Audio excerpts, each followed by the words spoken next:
Lab otrā epizode. Yes, sir. Ko mēs... Lomas. Ekspektācijas. Lomām, jā. Attīstība, cilvēka attīstība. Lomas cilvēkam ejot cauri attīstības vecuma posmiem. Sākot no spermatozoīda, kāda šīm ir loma un kādas ir ekspektācijas uz spermatozoīdu mūsdienu sabiedrībā. Olšūna, jā, un spermatozoīds. Jā. Nu, sāksim ar to mazu bioloģijas atkārtojumu. Tātad, lai rastos cilvēks, ir nepieciešami tātad sievišķā un vīrišķā dzimumšūna, jeb gameta saucās. No vīriešu tā ir spermatozoīds, no sievietes tā ir olšūna. Sievietes pārsvarā producē vienu olšūnu mēnesī. Tas ir pārsvarā, bet citreiz, protams, varbūt visādas situācijas. Sākot, tātad ar menstruāciju laiku. Vīrieši tātad sākoties ar pubertāti, principā paliek auglīgi, tātad viņiem ražojās testosterons un spermatozoīdi atkarībā no tā. Un, tātad vīrieši paliek auglīgi gandrīz visu savu dzīvi atkarībā no spermatozoīdu kvalitātes. Sievietes gan, nē, sievietēm olšūnas beidzās. Es norāk, kā tu iegāji jau samā lomā, kas tev ir... Pasniedzēja lomā. Jā, pasniedzēja lomā. Jā, lūk, bet man liekas, ka tas ir svarīgi pieminēt to, jo sievietēm līdz ar to tā mātišķā loma nav mūžīgi iespējama, viņām ir kaut kāds derīguma termiņš, ja mēs tās rupji neforši izsakamies. Tad ir kaut kādas lomas, kurām ir derīguma termiņš mums dzīvē. Jā, jo mums arī tā mūsu jaundzimušā... Identitātēm arī derīguma termiņš. Jā, jaundzimušais vai tu nekad nebūsi vairs bērns vai zīdains. Tam līdzīgi, vai ne? Un tad ir nepieciešams šīs abas lietas, un mūsdienās arī ļoti mainās, identitātes un lomas saistībā ar, ir ļoti daudz dažādu dzimumi un dzimumu identitātes un tam līdzīgi jautājumi, kuriem mēs varbūt tagad ļoti nepieskarsimies, bet neatkarīgi no tā ir nepieciešams gan vīrietis, gan sieviete, lai radītu jaunu dzīvību. Līdz ar to ir arī ļoti populārs, protams, spermas bankas, kur vīrieši nodod savus spermatozoīdus, saņem par to kaut kādu atalgojumu, un tad sievietes vai pāri, kuriem ir grūtības, izvēlās tātad šos te donorus. Arī sievietes, protams, var nodot olšūnas un arī kļūt par surogātu mātēm, kas arī ir viena no lomām, un man liekas, kas ir īstenībā diezgan sarežģīta loma. Jo iedomājies, ka tu iznāsā to bērnu, 9 mēnešus viņš tev ir audzis, un tu zini citām varbūt tā nav pirmā reize, ka tev iedod citu. Separācijas trauksme man nāk prātā tāds vārds. Separācijas trauksme. Jā. Es varu iedomāties, ar suņiem arī tāda lieta ir. Jā. Un tad iedomājies, ka, ļoti populāri tas ir Holivudā un tādu vispār slavenību aprindās, jo sievietes negrib pazaudēt to savu formu un viņās, savu karjeru nevar atlikt karjeru malā, un tad viņas vienkārši izmanto šo pakalpojumu, kas ir pakalpojums sievietēm, kuras ir gatavas iznāsāt ne savu bērnu. Tas tāds mazais ievads par to. Protams, ir visādi inkubācijas periodi un tā. Tad ir arī viena filma, man liekas, jau varbūt iznāca vai neiznāca, bet ir arī grāmatas, protams, rakstīts par to, ka principā nevajadzēs drīz ne vīrieti, ne sievieti. Brave New World, zini to grāmatu?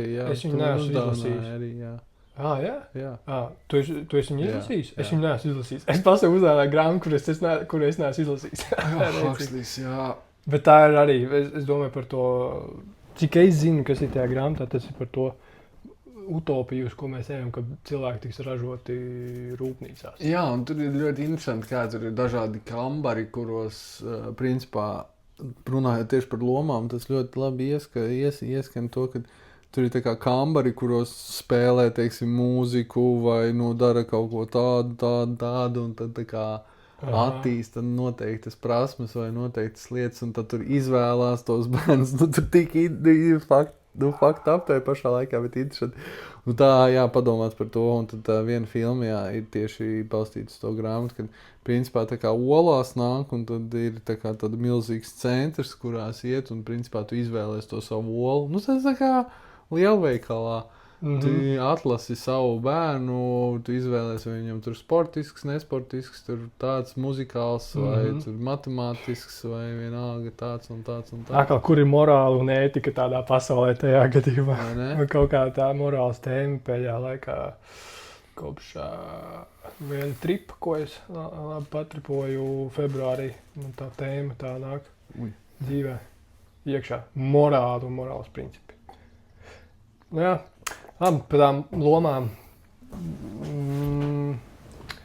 Tā ideja varbūt tāda iziet kaut kādiem svarīgiem vecuma posmiem cauri un pastamies, kas ir tās lomas pienākumi tajā vecuma posmā, tās identitātes, kad cilvēks ieņem šo identitāti. Kad es ieņemu šo identitāti, man ir noteikti pienākumi. Par tiesībām mēs varbūt nerunāsim noteikti, jo tās visiem teorijā vajadzētu būt vienādām, bet varbūt arī ne. Tad arī gaidas, ko sabiedrība sagaida no tevis, ka tu ieņem kaut kādu lomu, kas ir tas, ko cilvēki grib no tevis redzēt, dzirdēt un sajust, ka tev ir kaut kāda šāda loma. Tēvs, piemēram, komandas biedrs, satura veidotājs un mūzikas izpildītājs, prezidents. Kas vēl varētu būt? Tikpat labi brālis, dēls, jā. Skolnieks, Students. Jā, mazdēls. Skateboardists man ienāca prātā šitā identitāte. Man liekas, vēl interesanti varētu būt vispār jaunietis, tā kā pusaudzis. Jā. Un tās ir tie attīstības periodi bērns, jā. Sāksim, es domāju, tad vienkārši, tad tā sēkla ir iedīgta, tad tas... Ņemam zīdaini. Jā, sēkla ir iedīgta, tad ir auglis, principā līdz 2 gadiem, tā kā nosacīts skaitās jaundzimušais sākums, pats sākums, tad tur skaidrs. Ko tur... Var sakot, tagad tu piedzimst, tev īstenībā uzliek stampu jau kaut kādā ziņā, ko no tevis sagaida, vai kas ir tās cilvēka gaidas. Man nav bijusi tā pieredze, man nav bērns, varbūt, gan jau to var vairāk pakomentēt to, bet ir jau kaut kas, ko tu sagaidi no tās sadarbības, ir stulbi varbūt teikt ar savu bērnu, bet tu sagaidi, kad viņš sāks staigāt, tu sagaidi, kad viņš sāks runāt, un tad ir tas kaut kādi vidējie vispār pieņemtie rādītāji, kad bērnam būtu jāsāk staigāt. Jā. Reiz, un tās ir tās gaidas. Jā, un rekur tu labi ieskicēji, ka ir kaut kāds tas sabiedrības lietas, jā. Teiksim, vispār pieņemtās normas, jā. Un, protams, es esmu ārsts, zinātnes pārstāvis, un es daudz ļoti saskaros ar visādiem normatīviem, un ar analīzēm un visādām lietām, kas ir konkrēti, tur ir jābūt konkrētos ciparos, konkrēti, tas ir, ja tas ir mazāk, tad ir slikti, ja tas ir augstāk, ir slikti, bet beigās tas ir balstīts uz vienkārši ļoti kaut kādu lielu vai atkarīgs, kad par kādu kontekstu mēs runājam, ja tas ir kaut kāds zāļu izpēte vai kaut kas tāds, tad tas var būt mazāks cilvēku skaits. Bet ja mēs runājam par asins analīzēm vai kaut ko tādu, tad tās normas ir balstīts uz ļoti daudz cilvēkiem ļoti ilgstošu gadu laikā, kaut kādas normas vai, teiksim, auguma. Runāja par to pašu jaundzimušo attīstības periodu, cik ātri viņš aug, cik viņš ir liels, smags, jo normāli ir tas, ka jaundzimušā periodā pirmajās dienās krītās svarā, principā pirmās nedēļas krīt svars, tāpēc, ka viņš daudz vieglāk viņam ir uzņemt, viņš vēl nav iemācījies zīdīt. Tas ir jauna lieta, ko iemācīties pašam par sevi uzņemt barību, jo tev visu laiku ir bijusi truba, Jā. Ar māmi sasaistīta un abas saite. Tev vienkārši caur vadiņu, tā kā caur salmiņu visu laiku dod ēnu. Tu kāda pasīva, pilnīgi pasīva lieta. Jā. Tu piedzimsti. Nu, runāju par to, kas ir, manuprāt, ko tā kā grūti ir saprast arī cilvēkiem, vai arī vienkārši, kas, manuprāt, ir unikāla lieta un daudziem pastāstot to pirmo reizi tā, tas pirmais kliedziens dzemdībās. Nu, tu varbūt esi dzirdējis, ka tā kā gaida un tā, bet kas tas īsti ir? Kad elpo uz kābeklī, sāk elpot pats tieši tā, plaušas, pirmo reizi plaušas atvarās vaļā. Pum! Traumu uzreiz bērnam īstenībā. Tāpēc, ka viņš ir izņemts no tās vides, kur viņš ir bijis komfortiņā un viss ir droši, tu iznāc ārā lielajā pasaulē. Freids arī par to, cik daudz runājas, kā tur līst atpakaļ daudziem gribās. Tas ir traumatiski. Tā ir pirmā trauma, ko piedzīvo pats zīdainis, jaundzimušais un māte arī. Jā, un arī daudz tēvi, protams, jo tas ir arī tāds ļoti intensīvi tā visa padarīšana. Es nevaru iedomāties, kā tas bija 100-200 gadus apakaļ. Es varu iedomāties. Mēs arī nebijām tālu līdz mājdzemdībām, tā kā pieņemt šo lēmumu. Un iespējams arī nākamās, kādas mēs tā varētu noturēt, tomēr ir kaut kādas zināšanas man pietiekami adekvāts, un tad vecmāte tur blakus, un tā arī viss kārtībā, bet šoreiz mēs tā kā caur slimnīcu.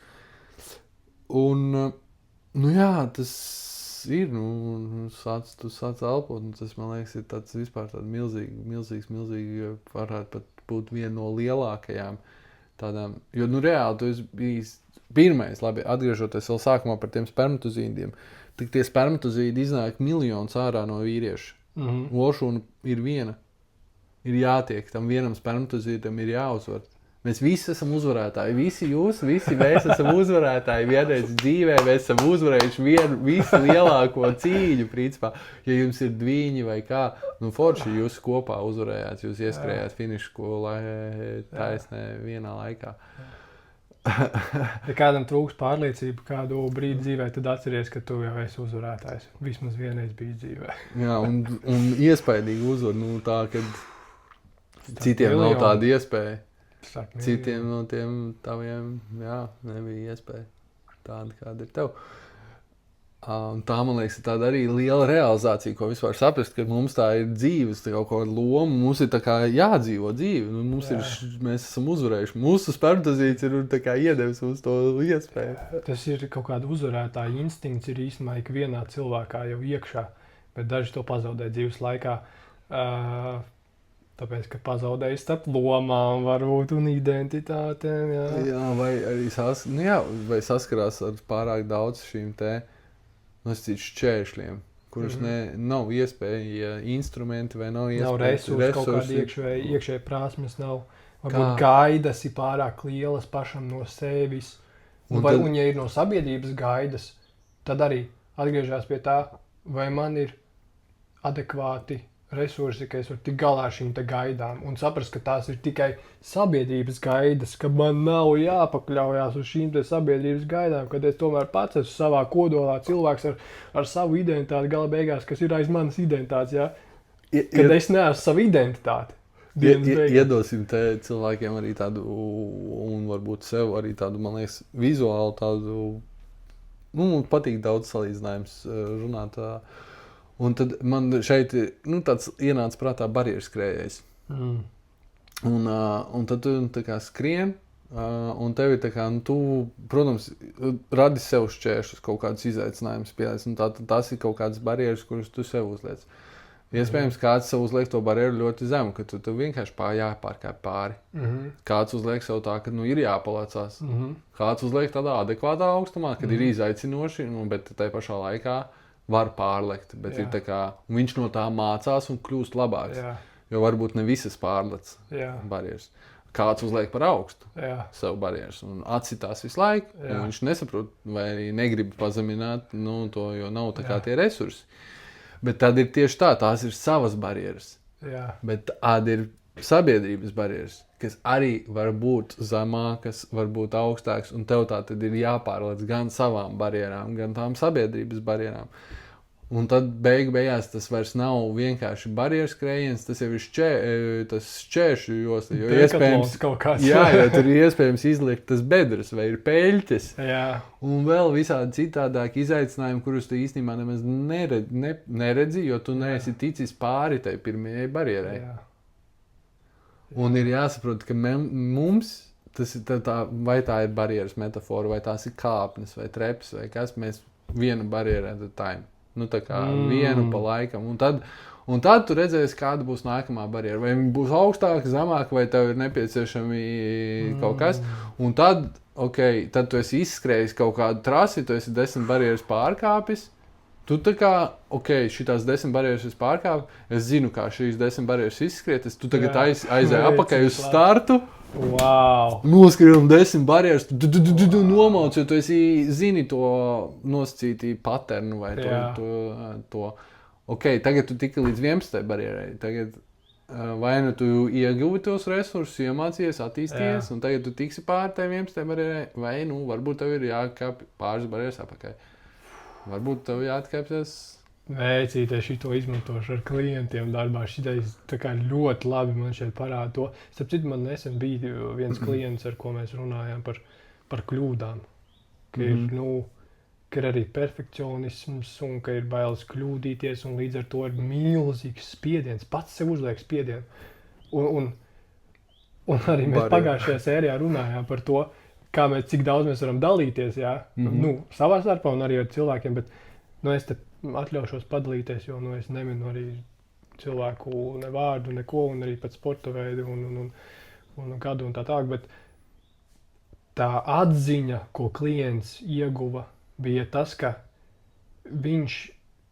šis klients, un viņš, es saku, tāpēc, ka klients ir vīriešu dzimtes, tā kā arī pat dzimumu neizpaudīšu.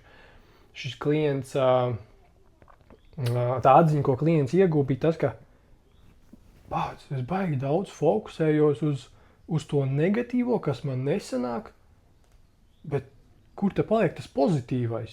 Un tad viņam bija tāds, bet citi cilvēki arī īstenībā fokusējas to, kas man iznāk, nevis tikai to, kas man neiznāk.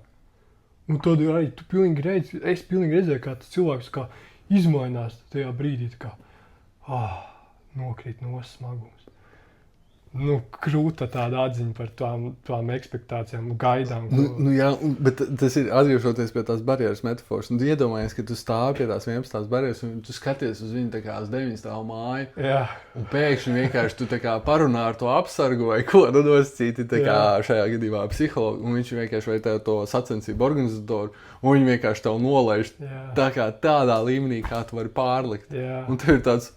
Tas bija tā kā, man bija tā kā jāparunā, bez mazā jāpajautā tiem, jāapsaka organizatoriem, jūs nepareizi bijāt uzlikuši barjeru, tā kā, tas ir tā ideiski. Un tad tev ir tāds, tas tā kā bija tā. Jā, tas bija tik vienkārši. Jā, bet beigās jau nav, tad nav vienkārši, mēs noteikti daudz lietām pieskarsimies, kas tā kā liekas, kas ir... Ir vienkārši, bet nav viegli izdarāms. Jā. Vienkārši, bet nav viegli izdarāms. Tas ir atšķirīgi. Un šeit par lomām vienkārši vēl atgriežoties tā kā nosacīt tas, par ko mēs vispār iesākām, ka es skatījos arī pie tā satura arī par pirmo epizodi un tā veidošanu, kad es tātad gatavoju ēdienu daudz, un tad skatos arī kaut kāds video, vai ne, kā gatavot, un mācos, iedvesmojos un tam līdzīgi. Un tad arī skatījos, kā viens pavāriņš, kurus ik pa laikam skatos, viņš arī aizgājis ciemos pie sava drauga uz restorānu. Un viņš tātad arī tam savam draugam, restorāna pavāram, viņš prasa, vai tu vari tā kā mani pārsteigt un uztaisīt man tā kā, steiku. Un tas restorāna cilvēks, viņš saka, tas pavārs saka, jā, protams. Un tad viņam tas, kurš atnāca tas viesis, ja, viņš viņam tā, bet tu kaut ko tādu sarežģīti un tā, viņš tā, nē, tas būs pavisam vienkārši. Un tad tas viesis tā, pastāst uz to autoriju, viņš tā, tiešām vienkārši, un tad uz to šefu vienkārši arī viņiem, un tad tas šefs tā, Nu, kad viņu kontekstā, tāpēc, ka viņiem ir tā pieredze, viņi zina, kā sagriezt un ir šīs prasmes, viņiem tas ir vienkārši. Jā. Bet mums vienkārši ir iemest bumbu grozā. Jā. Citam tas ir tā kā ļoti relatīvi no tā, kā viņš skatās. Un, protams, man skatoties bija tā, tas īstenībā ir vienkārši. Tas, kā viņš uztaisīja to. Un, protams, un tad viņi arī to runāja tajā video, bet viņam, piemēram, viņam ir restorāna plīts, tā kā, kas var principā 800 grādus, ne 800, bet 500 grādus, 800 Fahrenheit, 800, 900 Fahrenheit, kas ir 400-500 Celsija grādiem. Cik tā kā ātrāk tu vari, tu nevienu mājas plīti nevari krāsni dabūt uz 400-500 grādiem, tātad, loģiski, ja tev ir tas instruments, tu saproti, ko tu gribi, un ja tev ir tie pieejamie tūli, nosacīti arī kaut kādam tehnikā, un tu zini, kā to tehniku izmantot, vai ne, vai kā, tad tev tas ir vienkārši. Jā. Tas process. Tas ir relatīvi. Jā. Tas ir atkarīgs no konteksta un pagātnes kaut kādas. Pieredzes, iepriekšējās pieredzes. Un man liekas, ka cilvēkiem ir daudziem arī uzņemoties kaut kādas jaunas lietas, mācoties vai vienkārši skatoties arī tos pašus sociālos mēdījus vai kā, ir tā ilūzija, ka kaut kas liekas tik vienkārši. un tad, teiksim, arī tie paši, mēs varam teikt, dīvāni eksperti. Jā, mēs arī sēžam dīvānā un ekspertējam, mēs grozā nav iemest problēmu, bet nav mums īsti problēma iemest. Tie, kas zina, ko mēs darām, viņi zina, ka mēs varam iemest bumbu grozā. Bet, un tad vienkārši, es domāju, ka savu uzstāju. Jā. Ka tas tā. Jā. Interesanti tāda. Tāpēc, ka mēs redzam to lomu, ko spēlē cilvēks, ja ir runa par sociāliem tīkliem. Tajā brīdī mēs redzam, būtiski mēs redzam to lomu, mēs neredzam visu cilvēku, mēs redzam vienu mazu daļiņu no tā, kas ir šis cilvēks vispār. Ziņās, sociālos tīklos vai kur mēs vēl, filmās kaut vai arī, tur arī. Jo mēs jau filmā redzam to lomu, ko spēlē tas cilvēks, nevis mēs redzam, paņemam aktieri Leonardo DiCaprio. Mēs jau neredzam tā kā Leonardo DiCaprio, bet mēs redzam to lomu, ko spēlē viņš un ko viņš attēlo. Jā, un tāpēc daudziem tieši tā daudziem aktieriem jau ir smieklīgi, kuri, piemēram, ir super slaveni ar kaut kādu vienu lomu. Un tad viņam nāk cilvēki klāt, un tad tā kā, piemēram, ir daudz piemērs varētu pateikt, bet tādas vienkārši, lai arī klausītājiem būtu vieglāk uztvert. Piemēram, no Breaking Bad. Lielākā daļa gan jau ir redzēta, liela daļa. Bet tu zini, kas ir, par ko ir Breaking Bad? Par heroīnu tur ir. Par crystal meth, jā. Un tur ir tāds Jessijs, viņš tā kā high school tur dropouts bija, bet viņš sapazinās ar to Walter White, kurš bija tas tā kā ķīmijas skolotājs, un viņi kopā, principā, taisīja vislabāko, vistīrāko, un tāpēc viņiem tur tas biznes Gucci.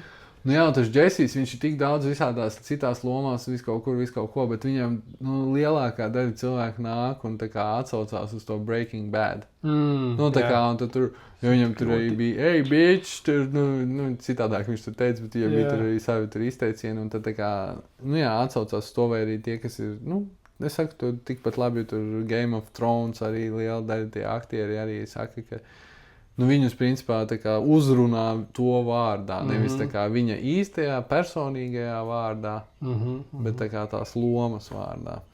Un tāpēc man liekas, aktieris kā tāda profesija ir ļoti interesanta profesija. Un es arī gāju vienā aktieru pulciņā kaut kādu laiku, un tā, man tas arī tā kā saistīja, bet tajā pašā laikā tā ir tāda, tu visu laiku melo. Interesanti. Tu visu laiku neesi tu. Tu esi tikai tu mājās, principā. Tad, ja tu esi aktieris? Jā. Okay. Jo padomā, tā kā tu jebkuram cilvēkam pasaulē vari identificēties ar kādu no tām savām lomām. Bet gandrīz nevienam ar savu personīgo lomu, ar savu personīgo identitāti. Izņemot tiem, kas tevi reāli tā kā pazīst. Tāpēc es domāju, arī daudz aktieri piedzīvo identitātes krīzes. Un es domāju, populārs piemērs ir bijis Jims Kerijs. Ka viņš pamodās no tā, un ka viņš ir teicis, ka Jims Kerijs patiesībā arī ir loma, ko viņš ir spēlējis šajā dzīvē. Jā. Un kaut kādā ziņā jau mēs arī spēlējam. Jā, ik viens mēs spēlējam kaut kādu šo te lomu. Nu, lūk, un es domāju, mēs varbūt atgriežamies pie tām kaut kādām gaidām. Jo tu minēji, ka no šīm te Breaking Bad, tas cilvēks, Jessijs, ka viņi satiek cilvēki īstajā dzīvē.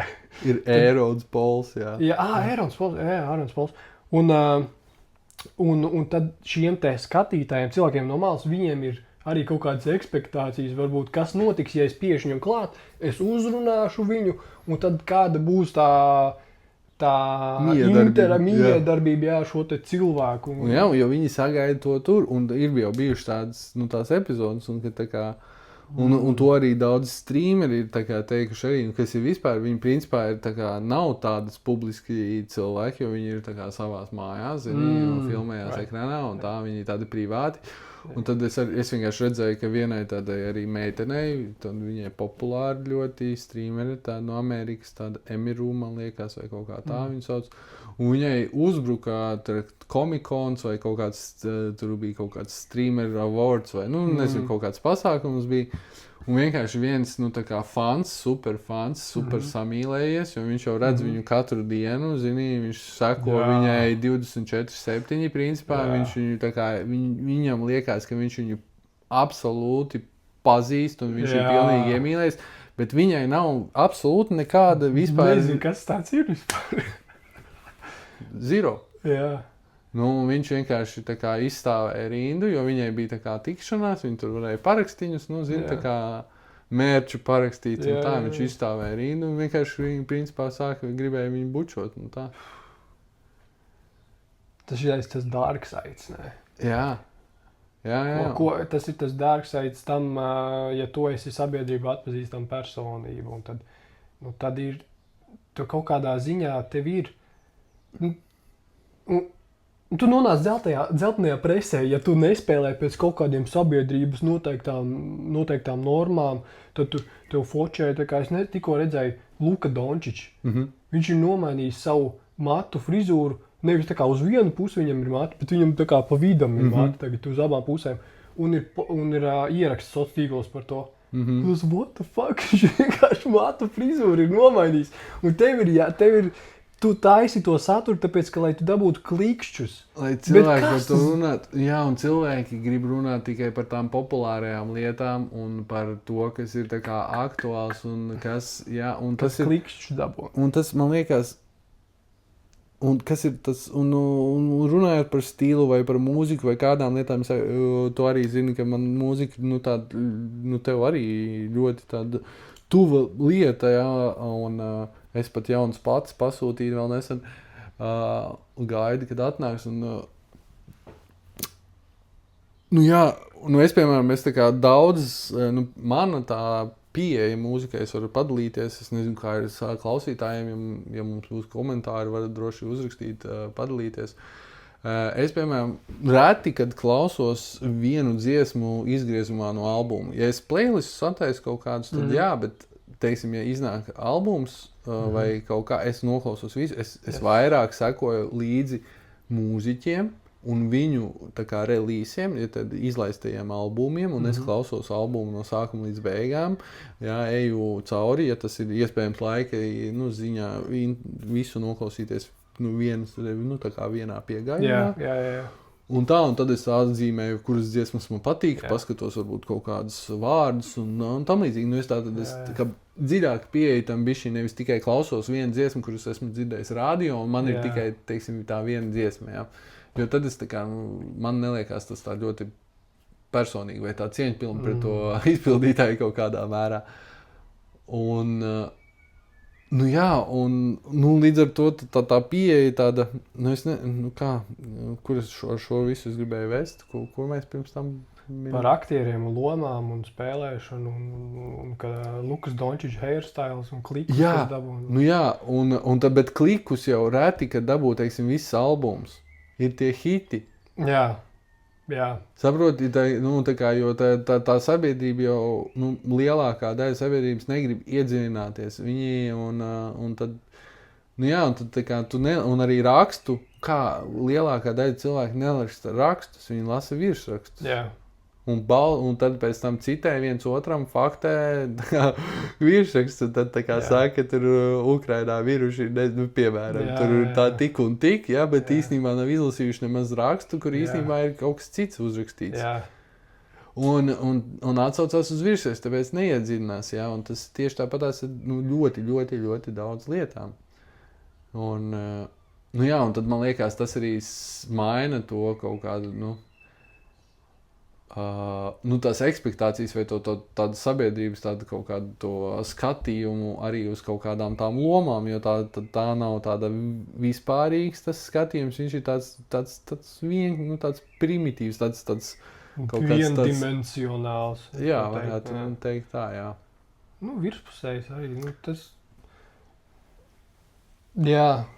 Un ļoti daudz, man liekas, kultūra ietekmē arī to skatījumu uz tām lomām un tās sabiedrības, teiksim, gaidas, kādā kultūrā mēs esam auguši un kāds mums ir apkārt, kāda tā vide. Noteikti par to arī, kā cilvēks iedarbojas ar vidi, tā miedarbība, par to, cik ļoti daudz mēs esam ietekmēti. Pirms ja mēs būtu uzauguši Amerikā, es domāju, mēs būtu resni. Viena lieta, jā. Tāds es domāju, ka tas ir vienkārši tas kultūras aspekts, ka tur ir vairāk šajā kultūrā tiek glorificēti, teiksim, ātrās ēdināšanas restorāni un kaut kā tādā veidā. Jo arī tur mārketings un viss, un tur tam ir lielāks budžets un blablabla, bet tas arī veido vispār to kultūru kā tādu. Par cilvēkiem, tie priekšstatiem, un tas arī uzreiz ir gaidas kaut kādas. Interesanti īstenībā par gaidām. Šodien, piemērs no šodienas atceries, teicu, ka es iebraukšu veikalā. Es aizbraucu uz Rimīti, un es eju apkārt veikalu, skatos, ko man vajag, ko man gribās. Un tur ir cilvēks, stumj ratiņus, kur ir iekšā bērns. Un tas ir tie mašīnas ratiņi. Un šis cilvēks var redzēt, ka nav latvietis. Etniskā izcelsme nav latvietis. Un es dzirdu, ka viņš saka, maizīti vajag mums, vai ne? Tā kā runā ar savu bērnu. Maizīti mums vajag. Kur ir maizīte? Un es tā pagriežos, tāpēc, ka es izdzirdu, ka nav tīra latviešu valoda, bet ir superīgi tā kā izruna. Es pagriežos un skatos, nav latviskas izcelsmes cilvēks. Cik forši un interesanti. Viņš runā latviski ar savu bērnu. Ok. Tad es izstaigāju veikalu, paņemu to, ko man vajag, un pie kases mēs satiekamies, pie pašapkalpošanās kases. Es esmu kreisā pusē, viņš labā pusē, un es pamanu, ka viņš pienāk tieši man labajā pusē, es tur skenēju savus produktus, un es pagriežos pret viņu, un es viņam jautāju, hei, cik ilgi tu jau dzīvo Latvijā? Viņš kā, sorry. Un tad es viņam jautāju, how long you been living in Latvia? Viņš man būtu 14 gadi, angļu valodā mēs pēc tam tālāk runājam 14 gadi, un es viņam saku, es dzirdēju, kā tu runā latviešu valodā, tā kā ļoti, ļoti liels prieks dzirdēt to ir. Tā kā mums bija riktīgi forša tāda miedarbība un apmaiņa ar vienkārši laipnību. Un te ir tas par to, ka, kad es ieraugu kādu cilvēku, kas nav, teiksim, tīrs baltādainais, un viņš runā latviski, un tad ir tās iekšējā sistēmā ir tās tur kaut kas bišķiņ pagrozās, tāpēc, ka tā mana ekspektācija jau automātiski īstenībā ir, kad šis cilvēks gan jau nerunās latviski. Bet arī redz, un beigās ir tā, ka es no tās sarunas ar viņu aizgāju smaidīdams, un viņš arī tā kā bija pozitīvi uzlādēts, pilnīgi to arī sajust. Tā kā tas ir par tādām ekspektācijām. Ļoti labs piemērs. Jā. Man liekas, ka vispār tādā ziņā ka tās lomas un ekspektācijas un tādas lietas ir izdomājums. Mēs tā kā nokļūstam tajās lietās, bet beigās mēs esam plūstošas radības. Mūsu tādas psihes arī un mūsu pārliecības un lietas ir mainīgas. Un mēs neesam strikti viena loma. Tā kā mēs varam varbūt, ja mēs runājam par cilvēks, labi, mēs bijām muzejā, tajā AHA centrā, un tur bija video. Tur rādīja vienā istabā, kur rādīja video ar visādiem dīvainīšiem cilvēkiem un tur pasaules rekordiem un tā. Un tur bija viena meitene, sieviete, kas bija ar visvairāk transformācijām, visvairāk izmaiņām ķermenī. Un viņa tiešām izties pēc čūskas, varētu teikt, tādas piercingotas čūskas. Reptils vienkārši. Jā. Sašķelt mēli un tur visādas mistiskas lietas. Zobi visādi pilnīgi tādas Plakšiņi arī šitā vērās, ciet nevis šitā. Nē, laikam, bet jā. Un varbūt viņai tā loma nav cilvēks. Tā, zini, tā basic loma viņai varbūt viņai tā kā iekšēji tā pārliecība ir tāda, ka viņa nav cilvēks, ka viņa ir tas reptīls. Varbūt viņai ir kaut kāds tāds identitātes, kaut kāds tur tāds. Es nezinu. Es saprotu, ko tu ar to domā. Un te ir īstenībā tas, viņa tā domā, ka viņa ir cilvēks, bet ir skaidri un gaiši redzams, ja tu uz viņu paskaties, tad tev skaidrāk par dienu ir, kad viņa ir cilvēks. Protams.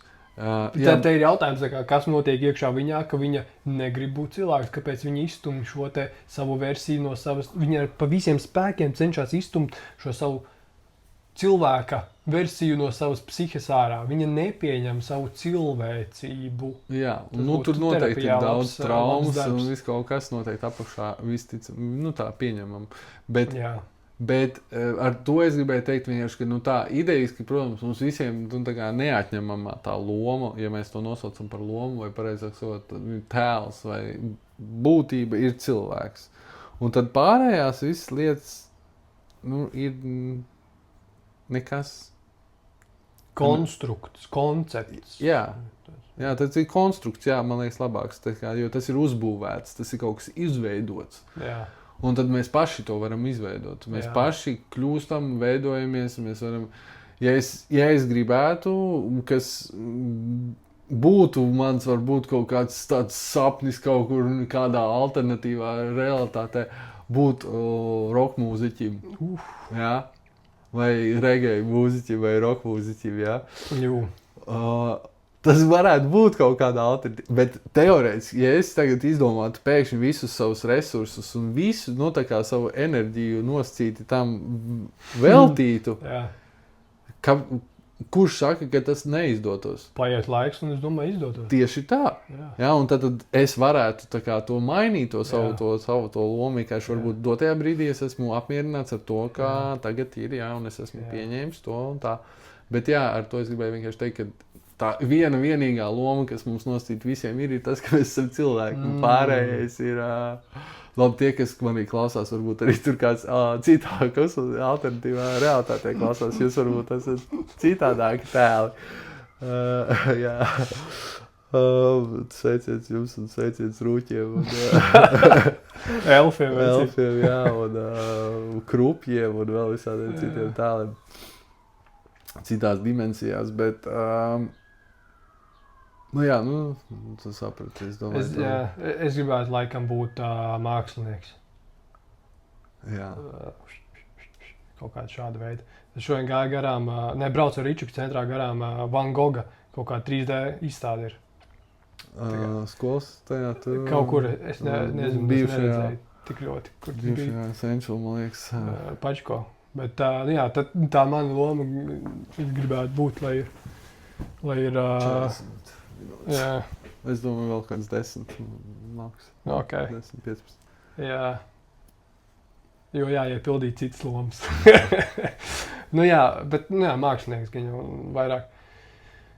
vairāk radošāk nekā nekā tik pragmatiskāk, jo, ja pastāst uz sportista lomu, mēs esam bijuši sportisti ilgu daļu savas dzīves, un tā ir kaut kādā ziņā pragmatiskāka tā loma, un viņa ir vairāk tāda savā ziņā fiksēta. Zem disciplīnas vairāk tāda, jā. Tad rāmjos konkrētākos ielikt. Bet māksliniekam, es domāju, tur arī ir savi rāmji, bet viņi ir plešami, mīcāmi, locāmi, jo tas par sevi mākslinieka identitāti to ietver. Šo te plūstošo vaibu un Real man te nāk tāds ļoti labs viens tāds tieši par basketbolistu kontekstā piemērs, ka liela daļa, tieši runā par NBA, liela daļa bowleri grib būt reperi, bet principā visi reperi grib būt bowleri. Jā, wow, J. Cole nāk prātā. Jā, un tā arī ir, ka tie cilvēki, kas ir, ka mums skatoties uz āru, liekas, kad ir interesantāk. Kad ir kaut kas citādāk, jo mēs esam... Ka tur nav kaut kāda tāda stragla, kā man ir pašlaik dzīvē, ka tur ir varbūt vieglāk. Mēs esam exploreri, pilnīgi visi mēs esam exploreri, gribat jūs to vai negribat, mēs visi esam exploreri, vienkārši kā mēs to eksplorējam.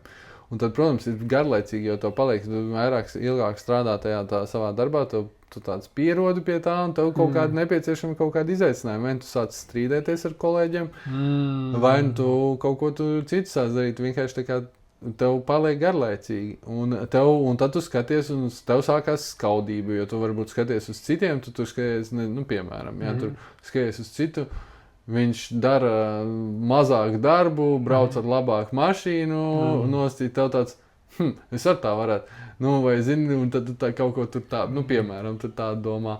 Vai arī, nezinu, skaties, viņš tur māla trauks, tas būtu tik interesanti, tik krūti un tā. Bet īstenībā tie, kas māla trauks, vispār nevar nopelnīt. Piemēram, nav brīvdienas, piemēram, arī nevar aizbraukt ceļojumā, un tāpēc visu laiku jāuztur savus veikals un meistarklases un blablabla. Jā, bet tev tā kā no tās uz to momentu skatoties, tas pats par sociālo tīklu, ko jau mēs pieskārāmies iepriekšējā epizodē. Tu redzi to momentu, to mirkli, tu redzi to nosacīto augli. Piemēram, ja mēs runājam par zemeņu laiku, tu redzi to gatavo zemeni, tu neredzi tos tās saknes, tos pārējos stiebrus, lapas. Tu neredzi to brīdi, kurā brīdī ir ielikta sēkla zemē, un kā tas cilvēks ir laistījis šo sēklu katru dienu, vai ne katru dienu, nezinu, cik bieži laista zemenes, bet kā ir apkopts, izravēts zāles apkārt, un ja tur skudras nāk virsū zemeņu augam, tad kā tās skudras tiek atvairītas, atindētas, vai kādā veidā, kā tiek kops tas zemeņu lauks. Jā, un cik dažādas lomas iespējams ir bijušas tam cilvēkam, teiksim, kā tam cīnītājiem, zemeņu tam cīnītājiem pret tām skudrām, vai kas viņam ir mēģinājis tās prasmes attīstīt viņu dažādos veidos, lai to zemeni tā kā izaugtu. Jā. Šis man liek domā par to, ka kā stāsts no šodienas no tā paša veikala, es nopirku mellenes veikalā. Un cik daudz lomas un cilvēku un dažādas identitātes ir iesaistīts tajā, lai tās mellenes nonāktu no auga, krūma, līdz veikalā plauktam. Un tagad pie tevis. Jā, un tagad es esmu tas, kas beigās viņu konsumo, patērē un apēd. Jā. Cik daudz tur ir iesaistīti cilvēki tajā procesā, lai es būtu paēdis īstenībā. Jā, no Spānijas droši vien tās, pieņemsim.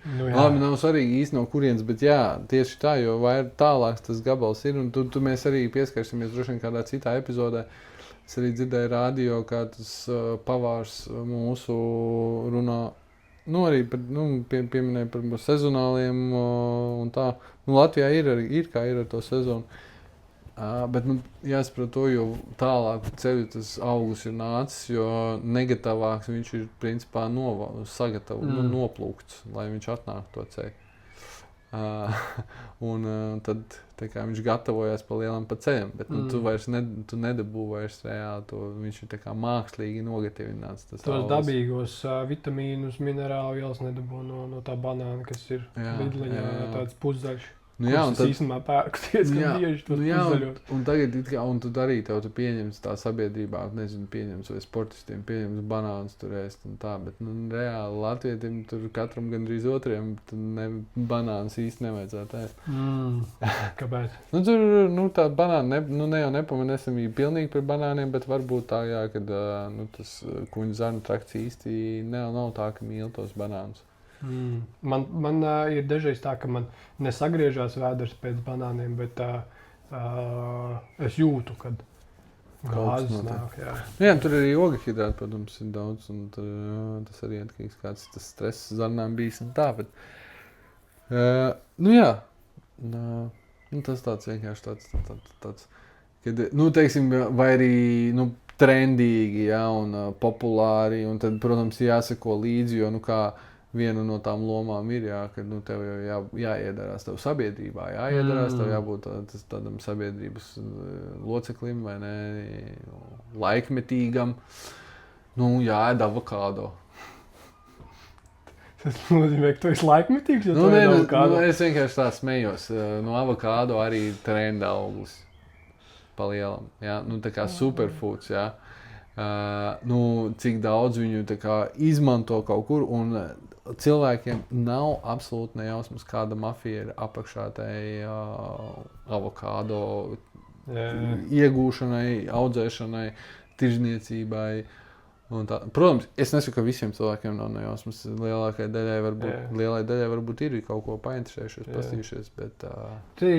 Man rodas jautājums, cik no tā īsumā man vajadzētu zināt, jo ir tas teiciens, ka ignorance is bliss, jeb šo ignorance ir svētlaime.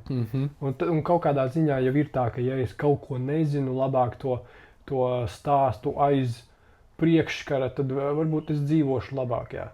Bet tad te ir tā otra puse, monētas otra puse, ka ja es zinu, kas ir tas otra puse tam priekškaram, un es saprotu, ka tas nav saistībā ar manām vērtībām, manu morāli, manu ētisko izpratni par dzīvi, tad es varu pieņemt lēmumu, piemēram, nepirkt tos pašus avokādo vai banānus, vai es varu nepirkt alkoholu. Tāpēc, ka nu, tā visa industrija arī ir tik ļoti... Vai tu vari izvēlēties alternatīvu? Jā, kombuču, piemēram, mēs varam dzert. Jā. Mēs varam arī tagad dzert aliņus šeit, vai mēs varam to žumkolniņus dzert, bet labi, mēs tā nedaram, mēs dzeram reāli ūdeni un kombuču. Tā kā, nu, tas arī varbūt ir par to, cik ļoti vajag kaut ko zināt par noteiktu tēmu. Tas ir katra pašziņā, protams, bet es esmu īsmā par to, ka jābūt ir caurredzamībai, jo tas noņem cilvēkam nost kaut kādas izvēles iespējas, tas noņem cilvēkam nost domāšanu, un nu, tas ir vispār, nu jā, mēs arī sākām varbūt šo te podcastu, un tā ideja bija tāda, lai mēs dalītos ar informāciju, lai veicinātu to cilvēku domāšanu, lai cilvēku domātu par sevi, par savu veselību un tā tālāk, un tas ir īstenībā liela daļa, kas tiek atņemta cilvēkiem. Tu pat pieminēji, kad izlasa cilvēku virsrakstus un neizlasa visu rakstu. Un tas tev vispār noņem to tavu domāšanas kapacitāti, ja tu neiedziļinies kaut kādā, ja tu neiedziļinies tajā pašā albumā, noklausies vienu tikai to trendīgo dziesmu. Ir tāda sajūta, ka cilvēki pamazām zaudē prasmi, ko sauc par dziļdomīgumu, vai domāt dziļāk nekā tā vienkārši virspusīgi. Es tev absolūti piekrītu, jo man viens no piemēriem vēl, ko es tās, protams, es ironizēju un daudz, jā, tāds sarkastiski arī tie joki, bet, piemēram, kad arī kaut kādu laiku apakaļ, ļoti, ļoti populāri palika viss kaut kur gluten free rakstīt, ne? Un tad cilvēkiem arī bez mazajiem visiem... Par vīganu nerunājot. Jā. Tu tāpēc neskarsimies klāt, negribam aizskart kaut kāds. Tas ir pilnīgi nostēra kameru, ja es varu vīganu. Jā, tur nesāksim to tēmu. Katram savs. Jā. Bet, nu jā, un tad vienkārši es tā smējos, un tad sāka veikalos parādīties bez mazai gluten free ūdeņi. Jā. Un tad cilvēks, kurš nedomā, ja, un viņš pērk to 3 eiro ūdeni, kuram ir rakstīts gluten free, jo tas ir veiksmīgs mārketinga triks, tāpēc, ka cilvēks Es bišķiņ ironizēju, jā, bet iespējams jūs varat pameklēt, varbūt bija tāds ūdens, es nezinu. Es zinu, ka ir funkcionāli ūdeņi tagad. Jā, izdomāt var visu kaut ko, un tie cilvēki, kuri nedomā un neslēdz iekšā savu apziņu, tie tos var apvārdot, un uz tiem var,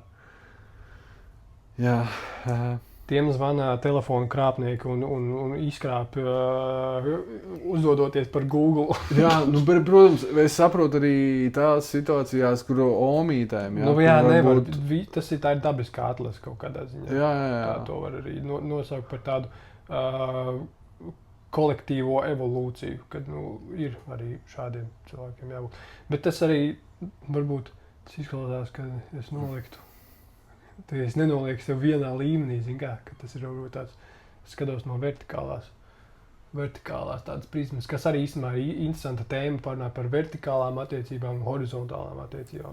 Tas ir labs topiks par to hierarhiju, kas notiek, kāda hierarhija īstenībā ir sabiedrībā. Jā, un citās, pieskaroties tām citām kultūrām, citām sabiedrībām, no citas sabiedrības daļām pasaulē, tur jau arī ir tas vienkārši, ka tu paliec tikai vienā horizontālā. Tu pat nespēji, teiksim, runāt par kaut kādām kastām Indijā. Jā. Tu vienkārši... bet tev ir kaut kāda savstarpējo cilvēku vertikālās, horizontālās attiecības, bet, teiksim, runāt par kaut kādu karjeras izaugsmi, tu būsi sētnieks, un visi tavi bērni būs sētnieki. Jā, un tas ir tāds traps. Anormāli. Tā ir mūsdienu verdzība. Tur jau viņiem tas ir normalizēts viņiem, un es domāju, vispār par tādām kaut kādām lomām, tās jau beigās arī kaut kādas lomas, un tuvojoties arī šīs sarunas beigām. Labi, es laikam negribu pieskarties tādām sliktām lietām, bet ir sabiedrības daļas, kur ir norma, tāpatās, kā tu teici par tiem amerikāņiem, ja mēs būtu amerikāņi, mēs būtu iespējams aptaukojušies ar lielāko iespējamību. Un tas arī normalizējās. Aptaukošanās ir normalizēta, tas ir absolūti normalizēts, pilnīgi lielāks universāli. Lielāks tagad lidmašīnās, tāpēc, ka cilvēks nevar apsēsties. Pēc 2 biļetes. Jā. Un tas absolūti nav saistīts. Jā, tas ir pilnīgi neveselīgi. Un normalizēt neveselību ir absurdi. Tā ir neveselība pati par sevi, ja tu normalizē neveselību. Jā. Tā kā, visi plus size un visādas reklāmas un tur tā inclusion un inclusion, tas ir muļķīgi. Tas šīdējs ir. Jā, tas nav, mēs nerunājam par to, ka cilvēki var būt skaisti visādās formās un izmēros un viss ir kārtībā, par to nav runā, ja tu jūties tā labi un tā. Es tev neieteiktu tā dzīvot, ja tu esi aptaukojies un tā, jo tas ir saistīts ar daudz dažādiem veselības riskiem, gan psiholoģiskiem, gan tādiem fizioloģiskiem riskiem, citas slimības un tam līdzīgi. Līdz ar to jārūpējās par to, bet beigās katram tas ir katra cilvēka lēmums, bet normalizēt to sabiedrībā ir absurdi. Ko normalizācija ietver to, ka tas nesīs vairāk piķi. Un finansiāla labuma gūšana nav jāuztver par tādu normālu, manuprāt. Tas ir atkal, es 3. reizi pieminēšu. Tas ir ārpus morāles principiem. Tas ir amorāli tā darīt. Jā. Vispār ētika ārā par logu un nekad viņa nav bijusi iekšā logā, ja tādā gadījumā. Jā. Taisam vistas rapu. Rapi, bet man patīk, kā mēs sākām ar to. Pagaid. Man patīk, kā mēs sākām ar to, ka mēs iesim cauri vecuma posmu. Un pilnīgi noplūdām. Un palikām pie zīdaiņā vecuma posma. Bet tā tas ir. Tas ir varbūt tā plūstamība. Kā mēs plūstam. Un šeit es domāju, ka tas mūsu, varbūt par cik jau šī ir 2. epizode, mēs varam tā kā pieminēt uz kā skatītājs vēlreiz, ka kognitīvais dirižablis, mēs lidojam, tas ir vējš pūš, mums ir varbūt kaut kāds, mēs kā teicām sākumā, varbūt mēs pieturēsimies pie kaut kāda plāna, kas būtu forši, varbūt pieskarties tām lietām. Bet beigās mums tā saruna ir ļoti produktīva un laba aizplūst tas vējš. Iepūš tajās dirižablī tā, ka dodamies ceļojumā un skatāmies, kur tās sarunas aizved.